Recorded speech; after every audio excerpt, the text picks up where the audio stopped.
was in high school, I was what you would call a nerd. Back then, it was not a term of endearment like it can be today. I hear people all the time now wear that word like a badge of honor.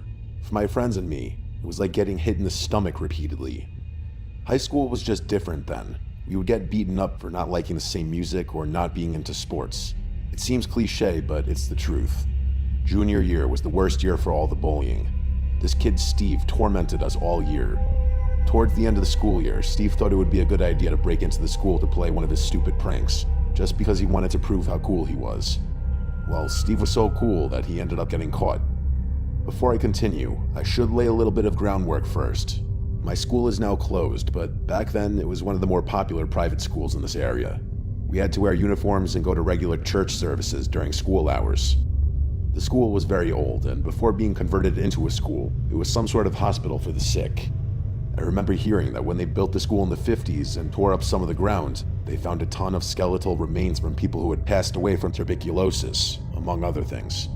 Because people didn't want to get sick, they would just dispose of the bodies in this underground tunnel that used to connect the hospital with another building. These stories, whether they were true or not, became the stuff of legend around my hometown, especially for students of the school. In other words, they were almost passed down like urban legends. The school, being so old and looking old, I might add, was just an objectively scary place sometimes. Rumors started to swirl around that the school was haunted, like souls not resting properly and all that fun stuff. You would constantly hear strange noises all the time with no explanation, and it was just your typical school spirit response to say, yup, those noises must just be the ghosts. However, the more logical answer is that the school just made a lot of noise because the building was old and falling apart. Sorry for that detour. Back to Steve. The reason why Steve wanted to break in was that he wanted to pull this elaborate prank. He successfully broke in, started ripping classrooms apart, throwing papers everywhere, and even went to the library and pulled tons of books off the shelves. You're probably wondering how Steve got caught. Well, to cap off his ghostly prank, he went to the art room, stole red paint, and started writing a message across the lockers. Your typical horror movie tropes. He wrote things like, "Get out, your soul is next," and my personal favorite, "Death is coming." While he was writing on these lockers, Steve claimed that he heard something coming from the basement. According to Steve, he went to the basement door, and before going downstairs, he saw shadows moving and heard voices talking from the darkness below. He said it sounded evil, and not just like normal whispers. It scared him so badly that he ran. It didn't take long for them to match his handwriting with that of the red paint on the lockers. My school had enough of Steve's nonsense, and they expelled him that week following the investigation. I'll never forget Steve screaming as he was leaving the office. Screaming about something evil in the basement. His words, not mine.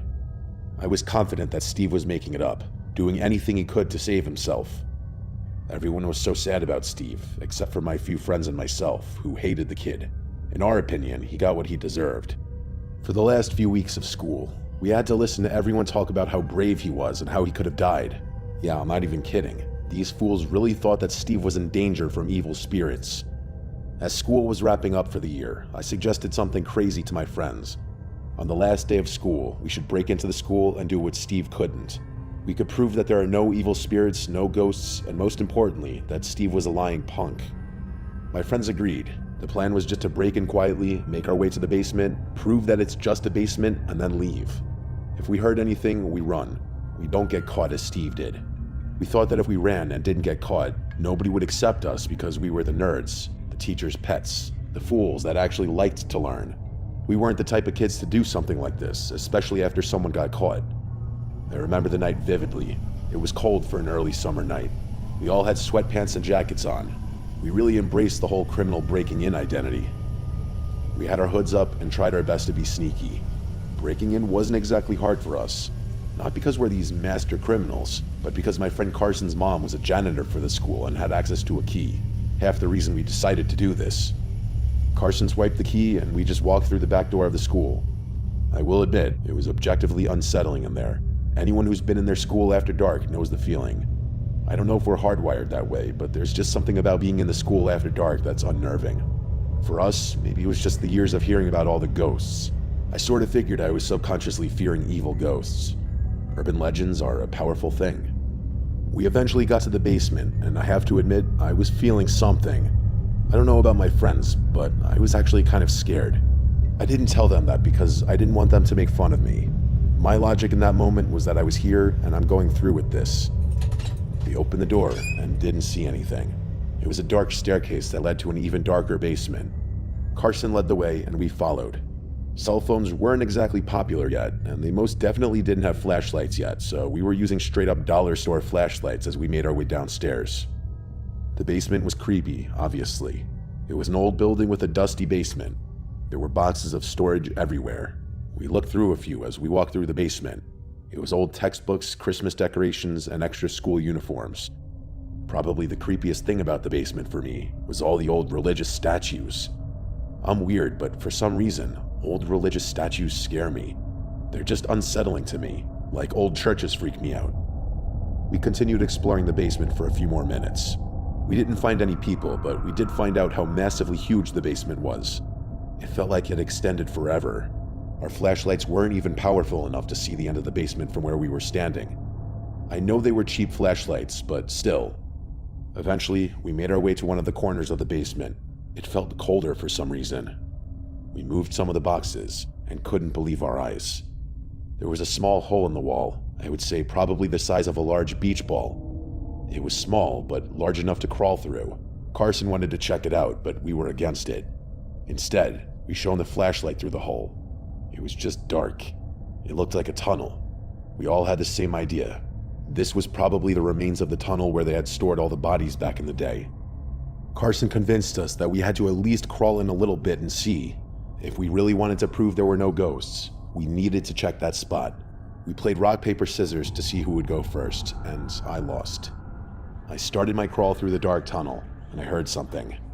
I stopped because I thought I had to be hearing things. I could hear my friends laughing because I had stopped already. I told them to shut up because I heard something, and I was trying to listen as hard as I could. I could clearly hear something, but I couldn't tell what it was. The only way I can describe it is that it sounded like whooshing. Not like wind, but something else. I shouted down the tunnel, and the whooshing sound slowly sounded like it turned into a whisper. I kept asking if anyone was there, and the whispering continued and grew louder. Then it was just quiet. I could hear my friends asking me what the holdup was, but I couldn't answer. I just sat there in the tunnel using my flashlight to give me any answer. I crawled forward a little bit, and then my flashlight picked up something. Squatting in the tunnel, maybe 15 feet away from me, was a person. They looked old and decrepit. I shouted, but didn't move. The person just stared back at me with vacant eyes and this unsettling half-opened look. He had no shirt on and was extremely skinny. I could basically see his ribs. I asked if they were okay, and they didn't move. As I tried to crawl backwards, the person literally lunged toward me in that squatting position. He was making this unnaturally weird noise. Trying to crawl backwards while staring at this person was the worst experience of my entire life. My friends were confused until I finally cleared the tunnel, and they saw this person crawl out after me. As he took a step out of the tunnel, he tried to grab me like some feral human being. We sprinted to the stairs and never looked back. As we got to the top of the stairs and closed the door, we could hear the person in the basement, but they stopped chasing us as we got upstairs. We ran out of the school and back to my place. We couldn't explain what we saw. Don't get me wrong, I'm sure this wasn't an undead evil spirit, but that doesn't mean I can explain it. The best answer I could come up with was that the tunnel must empty out somewhere, maybe a sewer of some kind, and this homeless person or crackhead must live on the streets. Or at least they used to, until they found the shelter under the school. That was my logical answer then, and I still stand by that to this day. The one thing I can't get past is the eyes. This person had eyes I had never seen before, and I haven't seen them since. The school shut down several years ago, and when it did, I thought about that night and wondered if the tunnel was still there. If by some chance this was some sort of ghostly figure, I just hope that tearing down the school helped him find peace.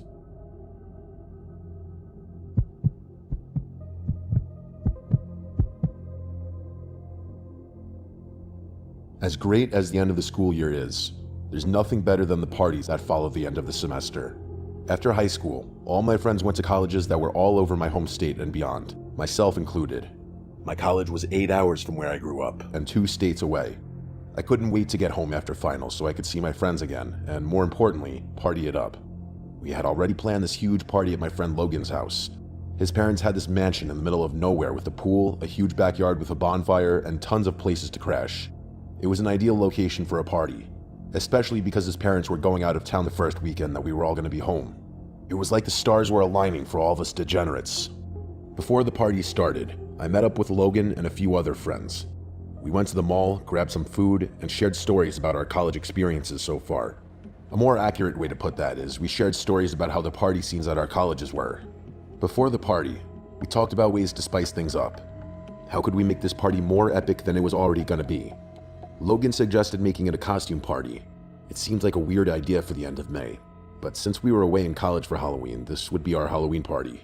It didn't take much to convince us. We spread the word around and told people to come in costumes if they were able to on short notice. People loved the idea. I posted something on Instagram about the party, so my college friends could see that I was just as much a degenerate at home as I was away. We found candy corn at one of the local grocery stores, and that was the extent of our Halloween setup. We all threw together cheap costumes at the last minute and got ready for people to start showing up. I decided to take an old, cheap Jason hockey mask I had lying around in the basement and go as Casey Jones. People started shuffling in around 10 that night with drinks and makeshift costumes. The Purge was new around this time, so most of the girls were wearing a Purge-inspired costume. Before we knew it, the party was out of hand. Just like a lot of parties we threw in the past, a lot more people showed up than we had invited. Since Logan's parents weren't home and we didn't really have to worry about neighbors, he didn't care and just kept letting people show up. I lost track of how many people were there, and because of the costumes, I really had no clue who was even there other than a few of my close friends. A few hours into the party, I was acting a fool on the back deck, telling drunken stories. I looked up at one point and noticed a girl with one of those cool masquerade ball masks on inside the house. It looked like she was staring right at me through the sliding glass door. I waved, and she waved back. She was standing alone, drinking something out of a red cup. I asked the people on the deck if they knew who she was, and nobody had any idea. I went inside to talk to her, but as I got closer, she walked away into the house. By the time I got inside, she was gone. I looked around quickly, but I didn't see her. I wasn't sure if she was trying to play some type of game, but I didn't want to be creepy in case she wasn't, so I went back outside. Some time had passed, and I hadn't seen the girl. Every few minutes, I would scan the area and look for her, but I didn't see her. It was a few hours later before I saw her again. I jumped into the pool with my mask still on. While I was swimming, I looked up and saw her walking towards the back of the yard by herself. Logan didn't have a fence. It was a huge yard with a tree line in the back that emptied into a small forest. She was heading for the trees. I shouted for her a few times, and it seemed like she couldn't hear me. It didn't help that I didn't know her name, so I was just yelling gibberish in her direction. When she got to the trees, she stopped. She looked back at me and waved again. I jumped out of the pool. I looked around me to make sure she was waving at me, and she clearly was. Even though she was a good distance away from me, I could clearly see the bright gold mask. While I was waving at her, she gestured for me to follow her into the woods. I didn't even think twice about it. I sprinted to the tree line. She was far enough away that by the time I got there, she wasn't standing there anymore. To give you an idea of just how far the pool was from the tree line, I could barely hear the loud music from standing next to the trees. While standing at the trees, I started saying things like hello and are you there?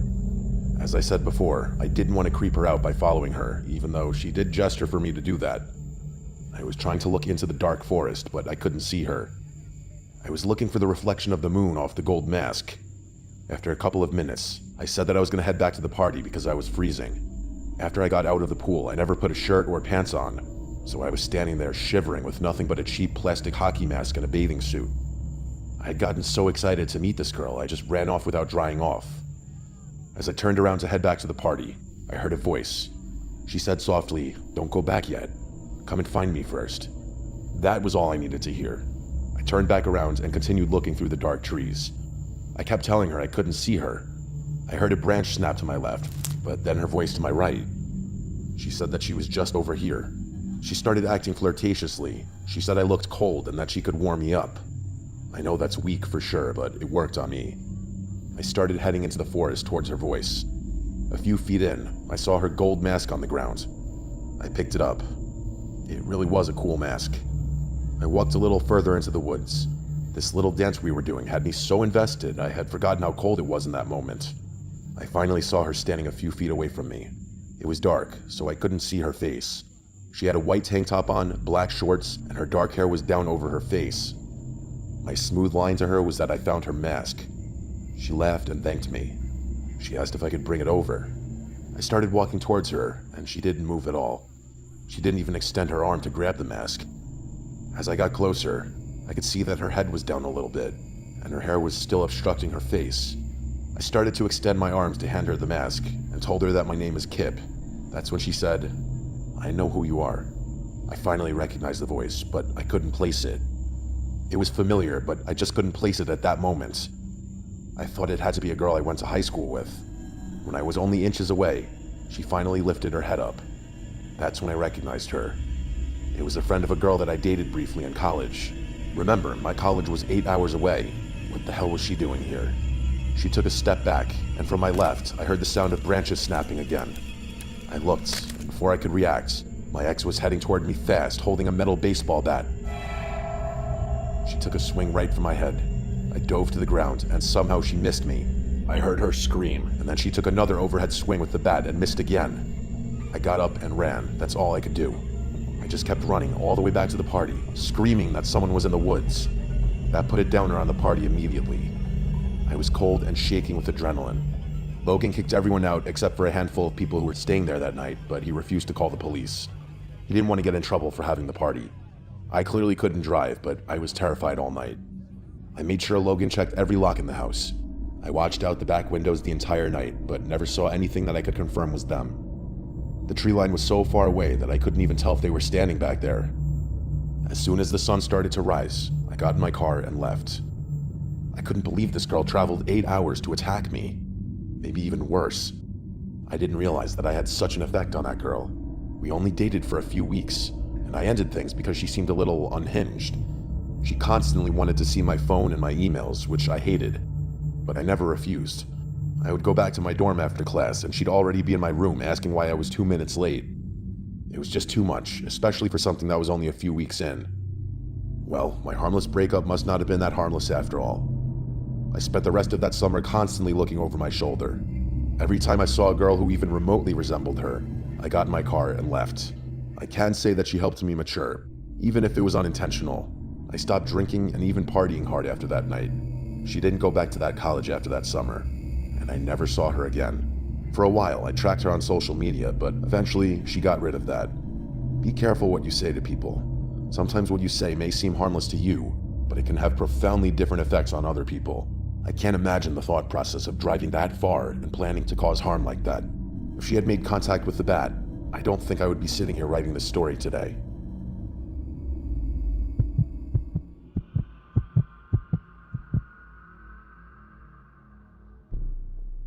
Last year, I got my first real extended job as a substitute teacher. I had subbed all over the area for a while, but in April of last year, one of the teachers in the school I subbed at often went out on maternity leave. From April until the end of the school year in late June, I served as one of the history teachers. Honestly, my few months there were great. Being a substitute teacher can sometimes be a nightmare depending on the school and age group you're with. Specifically for this job, I was teaching seniors in high school. By the time April hits, a lot of the seniors are already feeling the effects of senioritis. In other words, they're checked out. For my few months there as the teacher, I kept lessons brief and fun. At this point in the curriculum, the students were learning about government. Instead of just drowning the students in lectures and notes, I focused more on healthy debates and how to communicate with people who may not agree with your political ideas. It may seem controversial, but it ended up being rewarding. Before I knew it, finals were over and summer vacation was about to begin. The last day of school was always a half day with an award ceremony. After the ceremony, the students began to slowly leave for the summer. Many of the seniors were doing their final goodbyes. During this time, I went back to my classroom and started cleaning up. I wanted to make sure everything was put away and perfect for when the original teacher came back in the fall. When I was almost done, the principal saw that I was still there. He asked me to walk with him so we could talk about my future. We talked for almost an hour. He was impressed with my teaching style and said he was going to try to find a way to hire me in the fall. This made me so excited. We started leaving at the same time, and before I got outside, I realized I had forgotten my purse in the classroom. I said goodbye to the principal and made my way to the classroom. The school was almost empty by this time. I think maybe a handful of teachers were still there. When I got back to the classroom, I was startled. Standing next to my desk was one of my students, a brilliant but quiet kid that I'll call Ben. I asked what he was doing, and he just looked at me and shrugged. He didn't say anything. Then I asked him if he was okay, and very quietly, he said he was fine and just doing some thinking. I told him that he couldn't be in there, and unfortunately, he needed to leave. I was uncomfortable with this situation because I didn't know the protocol for a situation like this. I didn't want to just leave the kid alone in the school. While I was trying to process the situation and think about what to say next, Ben slowly started heading for the door. I was relieved that he was finally leaving. When he got to the door, he stopped. He didn't look back at me, he just continued looking forward and then said, "Thank you, I'm sure I'll see you around." That may seem harmless, but I wish you could hear how he said this. It just felt so weird. Everything about this entire interaction made me feel uneasy. Once he walked away, I went to grab my purse so I could finally leave. I usually leave my purse in one of the desk drawers, but my purse was on the chair next to the desk. Instantly, I assumed Ben tried to steal something from my purse. Why else would it be on the chair? I checked the inside of the purse frantically, but everything appeared to be there. Even all the cash in my wallet was still there. I figured that Ben tried to steal from me, and his conscience must have gotten the better of him. A few nights later, my husband and I were enjoying the beautiful summer night with a fire in the backyard. Our 7-year-old son was staying the weekend at his cousin's house, so we were enjoying our alone time. While we were outside, we heard a strange rustling sound coming from behind the shed. I kept telling my husband that it was probably a rodent and to just leave it alone for right now. Around midnight, we decided to head inside for the night. Just before going in, my husband said he was going to check out the shed. I told him not to get sprayed by a skunk, and then I went inside. I started getting ready for bed, and I realized my husband was still not inside. When I got back downstairs, he was just coming back inside from the backyard. He said when he initially looked behind the shed, he didn't see anything. When he walked around to the front of the shed, he noticed that the door was slightly opened. He looked inside and saw what looked like muddy footprints, but he wasn't 100% sure. That's when he went back behind the shed to investigate further. He said it looked like the muddy ground back there was stepped in, but again, he couldn't be sure. He thought maybe his anxiety about the situation was causing him to see patterns that weren't there. I wasn't as concerned as he was. It's incredibly likely that he just left the shed door open. The next morning, I woke up before him. I went downstairs to make my coffee, and I noticed that the back door was ajar, like it was mostly shut, but not all the way. I assumed that after all the commotion with the shed the previous night, he must have forgotten to shut his door. I shut and locked the door and went about my day. That night, he stayed up late to watch a baseball game, and I fell asleep on the couch waiting for him. After the game, he woke me up, and we went upstairs to bed. Once I was in bed, I couldn't sleep for some reason. I kept moving around trying to get comfortable. Something just didn't feel right. Since I couldn't sleep, I decided to get out of bed and go read some of my book in the living room. I quietly snuck out of the room so I didn't wake up my husband. When I started walking down the hallway, I froze in a panic. Standing at the end of the hallway was the outline of a dark figure. I slowly reached for the light. When I turned it on, standing at the end of the hallway outside of my son's bedroom was Ben from the classroom. I didn't know what to do or what to say. Ben smiled and said, "Hey, Miss Jones, nice house." Then he walked into my son's bedroom and shut the door. He was holding something in his hand, but I couldn't tell what it was from where I was standing. I ran back into my bedroom and called 911. I woke up my husband, and immediately he ran to our son's room. As he entered the room, Ben was trying to climb out the window. He tried to grab him, but he ended up jumping from the 2-story window to the ground. He landed on his feet and continued running. My husband stayed with me and waited for the police. I told the officer who he was. They went to Ben's house and spoke with his parents, who told them that Ben had been there all night. When the officer spoke to Ben, he told them that he had been sleeping for hours, so it couldn't have been him. The police basically told me that there was nothing they could do. It seemed crazy to me. This kid was literally in my house. They said if something happens again, call them, but until then, they weren't able to do anything. I barely went outside for the rest of the summer. I changed all our locks just in case and invested in cameras all around the house. My husband told me that he probably got our home address from my ID, which was in my purse. That would explain why my purse wasn't in the drawer. What still makes me sick is that he was entering my son's room. I can't even imagine what he was doing in there. What if my son had been home? My son spent a lot of time with his cousin last summer because I was terrified to have him sleep at home. When he's older, I'll tell him why. As of writing this story, I have no idea where Ben is. Thankfully, there's never been another incident. I don't get it though. He was always a nice kid in class, and he always respected the other students and me. That night when I saw him in the hallway was the first time I got to witness in real time what mother's intuition is. If I had stayed in bed 10 seconds longer, I would have never seen Ben in the hallway. We currently have our house on the market and hope to move very soon. When I'm out of that house, I'll finally be able to get a good night's sleep.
Fall back.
I'm recalling a teammate.